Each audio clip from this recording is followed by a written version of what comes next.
Friends, मैं Neeraj Kumar, Neeraj sir channel में आपका स्वागत है। हम लोग टेंस पढ़ रहे हैं और टेंस में हम लोगों ने जान चुका था कि टेंस 3 प्रकार के होते हैं। तो मैंने जाना क्या क्या, तो प्रेजेंट टेंस, पास्ट टेंस और फ्यूचर टेंस। प्रेजेंट टेंस भी 4 प्रकार के होते हैं ना, इन प्रेजेंट टेंस भी 4 प्रकार के होते हैं, पास्ट टेंस भी 4 प्रकार के होते हैं और फ्यूचर टेंस भी 4 प्रकार के होते हैं। तो मैंने इन सभी को चर्चा पिछले वाले क्लास में कर दिया था और आज हम लोग पढ़ेंगे, है ना, इंडेफिनिट यानी प्रेजेंट इंडेफिनिट। हम लोगों का आज क्लास चलेगा किसका, प्रेजेंट इंडेफिनिट, है ना। तो चलिए स्टार्ट करते हैं present indefinite.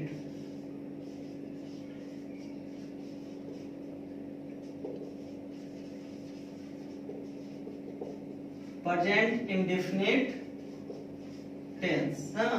Present indefinite tense मैंने जाना था कि प्रेजेंट मींस क्या, वर्तमान काल, है ना, यानी वर्तमान मींस क्या, जो अभी हम लोग कर रहे हैं ना।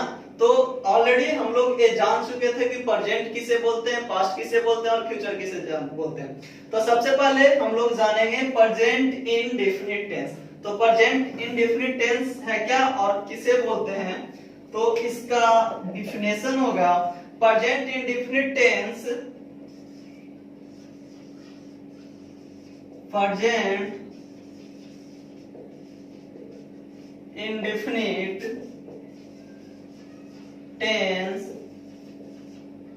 shows an action done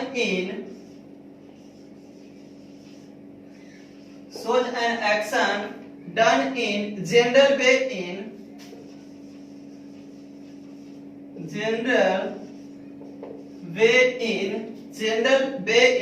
present time,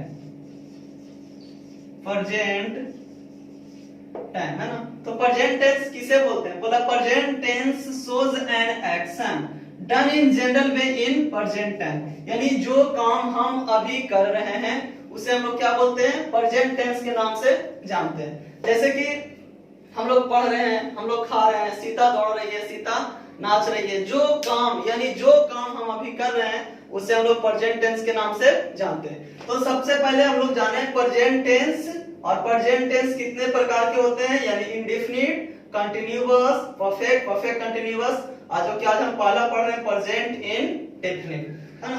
तो हम लोग जानेंगे क्या, इसके कुछ रूल्स और नियम जो होते हैं, जो कि हमें ट्रांसलेट करते समय, हिंदी से इंग्लिश में ट्रांसलेट करते समय हमें बहुत ही जरूरत होती है। तो सबसे पहले हम लोग जानेंगे उसका रूल और नियम को, ठीक है। तो सबसे पहले यहां तक अगर जो लिखना चाहोगे तो आप नोट कर सकते हो।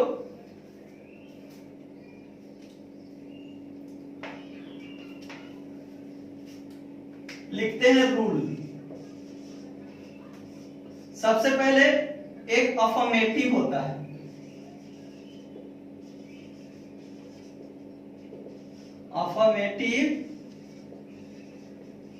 अफर्मेटिव सेंटेंसेस, है ना।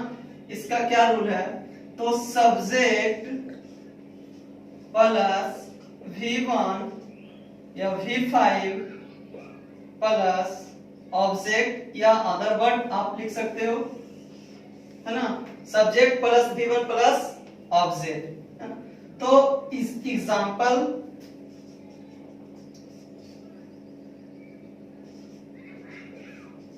सीता दौड़ती है, सीता दौड़ती है ना। सीता रन्स, मैं किताब पढ़ता हूं, मैं किताब पढ़ता हूं, आई रीड अ बुक। एक बात फिर यहाँ पे आ गया, जैसे मैं लिखूं सीता दौड़ती है, सीता रन्स, इसमें रन्स जोड़ दिए, और मैं किताब पढ़ता हूं, आई रीड, है ना। ऐसा क्यों, आप लोग पूछना चाहोगे सर इसमें आपने जोड़ दिया एस, इसमें एस क्यों नहीं जोड़ा, है ना। तो ये ऑलरेडी हम जान चुके हैं कि कहाँ पे एस लगाना है और कहाँ पे एस नहीं लगाना। चलिए फिर से एक बार फिर से हम इसको रिपीट करते हैं कि कहाँ पे एस लगेगा और कहाँ पे एस नहीं लगना है।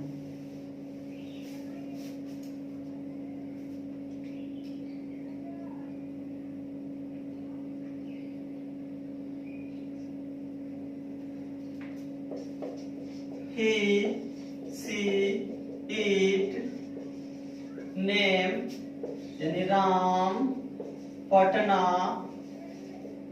ही सी ईट नेम राम पटना, या कोई जानवर है ना, ही सी ईट कोई नेम राम पटना, या किसी थर्ड पर्सन या किसी थर्ड पर्सन या किसी थर्ड पर्सन के सब्जेक्ट के साथ, या किसी third person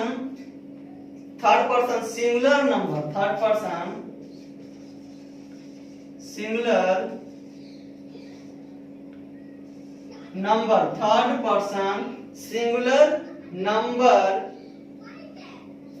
third person singular number के साथ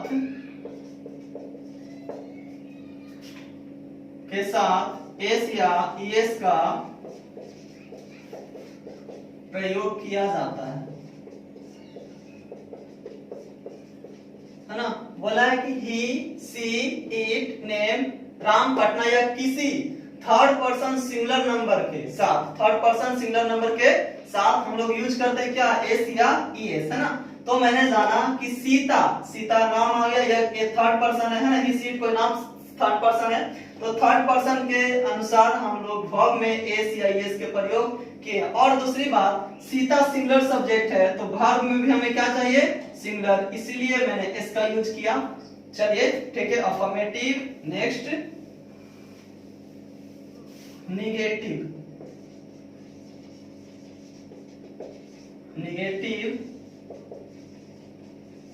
निगेटिव सेंटेंस। इसका स्ट्रक्चर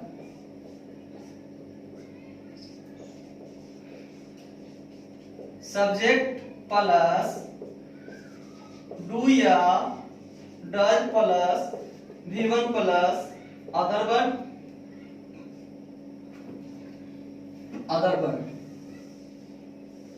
या ऑब्जेक्ट, है ना। तो हम लोग पिछले क्लास में जाने थे कि डू या डज, है ना, कैसे यूज किया जाता है किसी भी सेंटेंस में। तो सब्जेक्ट प्लस डू या does plus V1 plus object. इसका एग्जांपल एक दो देखते हैं। सॉरी, यहाँ पे निगेटिव भी तो होना है। सब्जेक्ट प्लस डू या does plus not plus V1 plus object, है ना। तो सब्जेक्ट प्लस डू या does plus not plus object, है ना। यह इसको निगेटिव बनाने के लिए एक जो हमारा हेल्पिंग वर्ब काम करता है वो डज या डू के साथ नॉट का यूज किया जाता है। और जब भी इसके साथ वर्ब का यूज करेंगे, वर्ब फॉर्म फर्स्ट, है ना, उसके बाद ऑब्जेक्ट जोड़ेंगे। मैं लिख दूं, मैं पटना नहीं जाता हूं, मैं पटना नहीं जाता हूं। I do not go to Patna. Sita नहीं दौड़ती है, सीता नहीं दौड़ती है। Sita does not run. ठीक है, तो फिर से एक बार हम देखते हैं। बोला मैं पटना नहीं जाता हूं, I do not go to Patna. अब यहाँ पे एक बात है कि यहाँ पे डस भी तो हो सकता था, लेकिन मैंने डस नहीं लगाया। क्यों नहीं लगाया?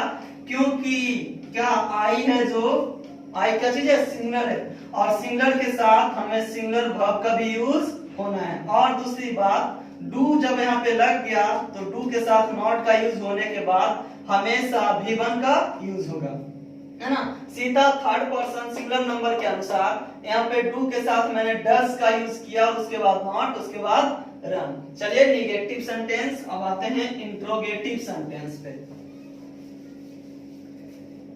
इंटेरोगेटिव,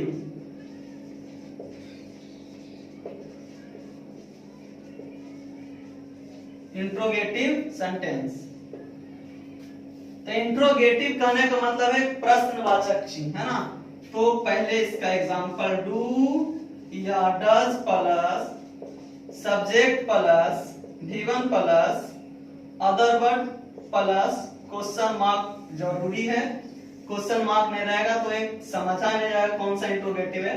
तो इसका एग्जांपल, क्या वह पटना में रहता है? प्रश्नवाचक चिन्ह क्या बनाएंगे? वह है, क्या है? वह, यानी थर्ड पर्सन सिंगुलर नंबर के साथ यूज करेंगे। डज यहाँ पे यूज करेंगे। डज ही, रहना के मीनिंग लिव, कहां? इन पटना। इसके बाद क्वेश्चन मार्क जरूरी है ना।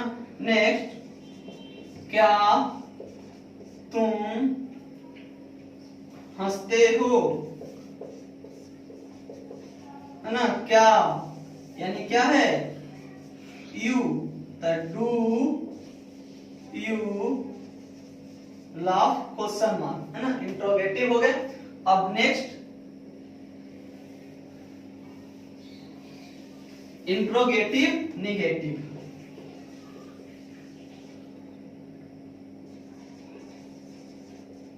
Interrogative negative, interrogative negative sentences, है ना। तो हम लोग जानते हैं इंट्रोगेटिव निगेटिव स्ट्रक्चर क्या इसका होगा। तो डू या does plus subject plus not plus V1 plus other word. Example, क्या तुम विद्यालय नहीं जाते हो? Question mark plus question mark, है ना। Do you not go to school, है ना। Do you not go to school. चलिए यहाँ तक तो ऑलरेडी सब लोग जानते हैं, और फिर से एक बार मैंने रिवाइज किया कि कौन से सेंटेंस कैसे कहां कहां पे यूज किया जाता है ना। अब आते हैं मेन मुद्दा पे, क्या होता है जो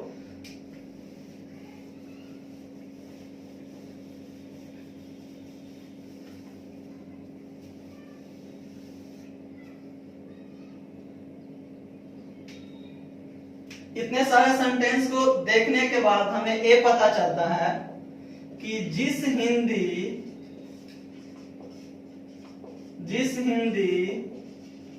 वाक्य के अंत में ता है, ती है, ते हैं इत्यादि लगा रहे, उसे हम प्रेजेंट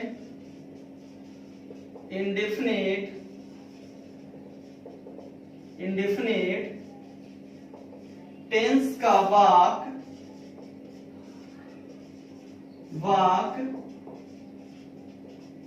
समझते हैं या कहते हैं, है ना। उतने सारे सेंटेंस मैंने बनाया, अफर्मेटिव, निगेटिव, इंट्रोगेटिव, सारे के अंत में क्या थे? ता, ते, ती। यानी जिस हिंदी वाक्य के अंत में ता है, ती है, ते है इत्यादि लगा रहा है, उसे हम प्रेजेंट इंडेफिनिट टेंस का वाक्य समझते हैं। ये सब तो आप लोग पहले से ही जानते होंगे, है ना। लेकिन कहीं कहीं ये गलत भी हो सकता है। लेकिन जो हम लोग अगर जो पहचानेंगे, जरूरी नहीं है कि प्रेजेंट इंडेफिनिट टेंस के लास्ट में ता है या ती ही लगा होगा, कहीं कहीं ये हमें गलत भी साबित कर दे सकता है ना। जैसे कि हम लोग देखते हैं, इसको बनाने का रूल और नियम आगे ले चलते हैं। रूल्स एंड यूजेस,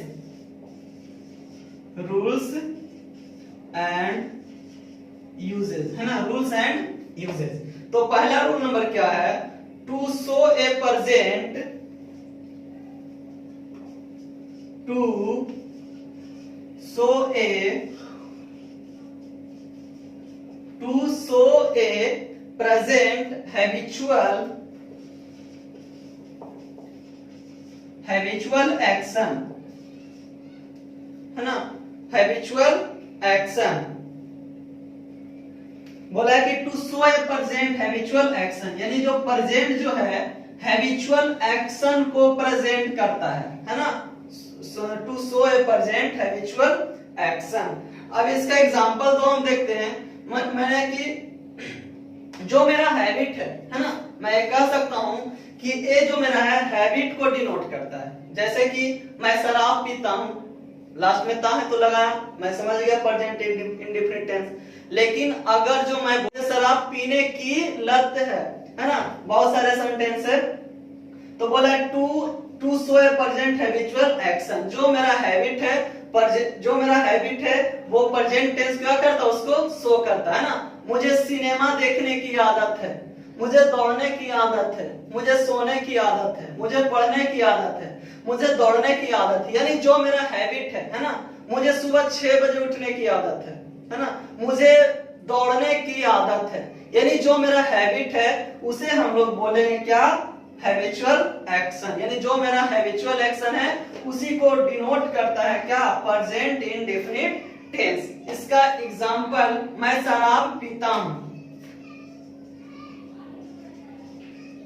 मैं शराब पीता हूं, मैं शराब पीता हूं, मुझे शराब पीने की लत है,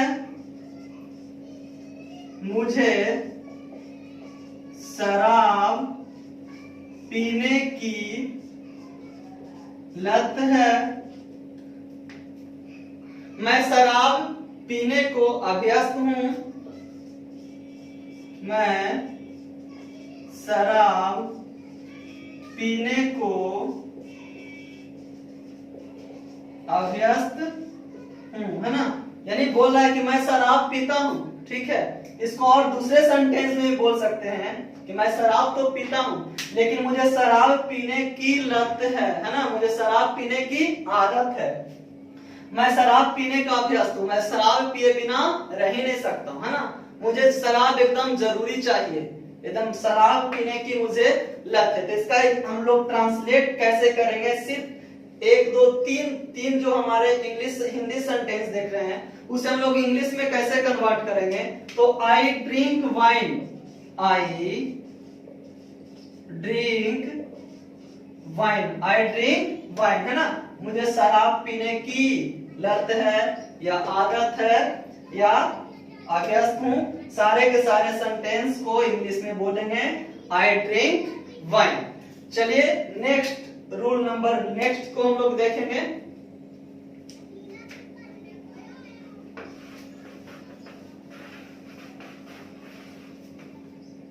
next rule, to show a present,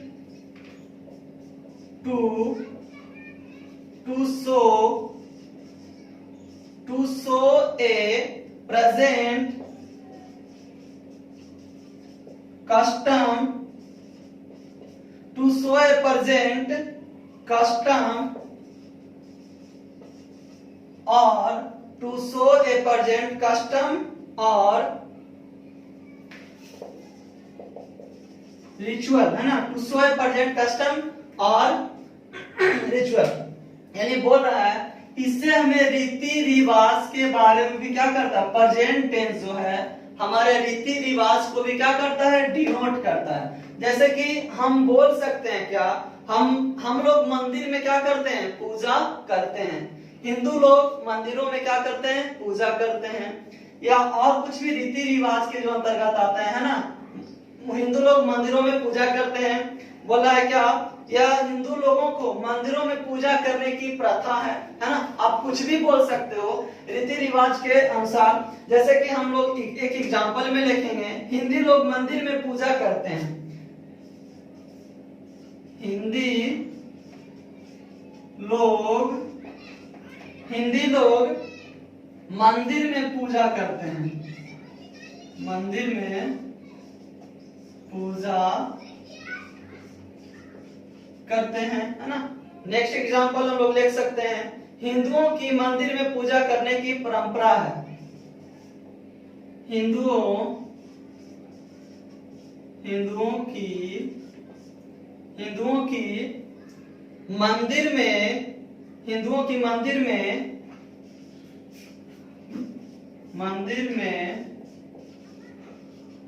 पूजा करने की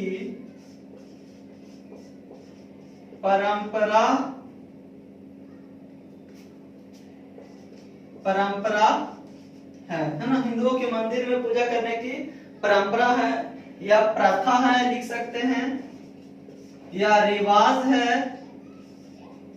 ना। बोला कि हिंदुओं के मंदिरों में पूजा करने की प्रथा है, रिवाज है, कुछ भी लिख सकते हैं हम। इसका ट्रांसलेट कैसे करेंगे? द हिंदूज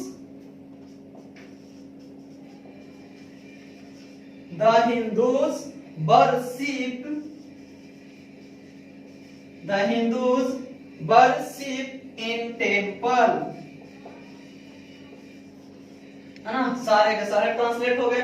बोला कि the Hindus worship in temple, Hindi लोग मंदिर में पूजा करते हैं, या हिंदुओं की मंदिर में पूजा की परंपरा या प्रथा या रिवाज है। The Hindus worship in temple. चलिए, थैंक यू, धन्यवाद। वीडियो अच्छा लगे तो लाइक और शेयर जरूर कीजिए, और इसके आने वाला जो हमारा क्लास है उसमें और बाकी इसके आगे सारे डिटेल हम लोग करेंगे। तब तक देखते रहिए, धन्यवाद।